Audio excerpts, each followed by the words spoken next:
धुरंधर 2 release हो गई है और मूवी रिलीज होते ही धमाका मच गया है। सोशल मीडिया पर हर जगह बस उसी की चर्चा हो रही है और कुछ लोगों की तो नींद उड़ गई है। लेकिन असली वजह क्या है? वजह यह है कि ये मूवी सिर्फ एंटरटेनमेंट नहीं बल्कि वो चीजें दिखाती है जो हम पिछले कुछ सालों में असल जिंदगी में देख चुके हैं। और हाँ, मूवी देखकर कुछ लोगों को मिर्ची जरूर लगने वाली है और अब फिर वही कहा जाएगा, इसके पीछे भी बीजेपी का हाथ है। अब सीधा समझते हैं मूवी में क्या दिखाया गया है। शुरुआत होती है पीएम ओथ से, जहां एक वादा किया जाता है देश बदलने का। फिर आता है नोटबंदी का फैसला, जिसे सालों तक गलत बताया गया, लेकिन मूवी सिंपल तरीके से दिखाती है कि ये कदम क्यों जरूरी समझा गया।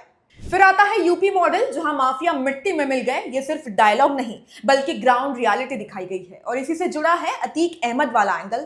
धुरंधर में अतीक जैसा कैरेक्टर देखकर कुछ लोग उसे छोटा दिखाने की कोशिश कर रहे हैं, जबकि सच्चाई ये है कि एक समय पे अतीक को यूपी का सबसे बड़ा गैंगस्टर कहा जाता था। वो खुद गर्व से कहता था कि मेरे विरोधियों की जितनी उम्र है उससे ज्यादा मेरे ऊपर केस है।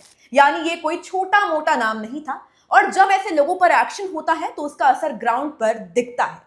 इसके बाद बात होती है आतंकवाद की, जहां दिखाया गया है कि कैसे धीरे धीरे टेरर एक्टिविटीज कम हुई है। और सबसे बड़ा बदलाव, कश्मीर जहां पहले पत्थरबाजी हेडलाइंस बनती थी, आज वो काफी हद तक खत्म हो चुकी है। और इस मूवी का सबसे पावरफुल हिस्सा, जब अननोन मैन दुश्मन देश में जाकर आतंकियों को खत्म करते हैं, बिल्कुल धुरंधर स्टाइल में। अब आप खुद सोचिए, ये सब हमने न्यूज में देखा है, सुना है, महसूस भी किया है। तो अगर कोई मूवी इन्हें जोड़कर दिखा दे तो उसमें प्रॉब्लम क्या है?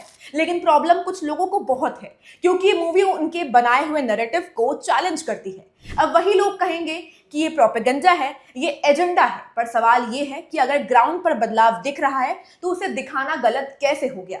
धुरंधर 2 सिर्फ एक मूवी नहीं है, ये उसी दौर की कहानी है जिसमें हम जी रहे हैं। बाकी फैसला आपका है, ये सिर्फ मूवी है या फिर वो सच्चाई जिसे कुछ लोग मानना ही नहीं चाहते।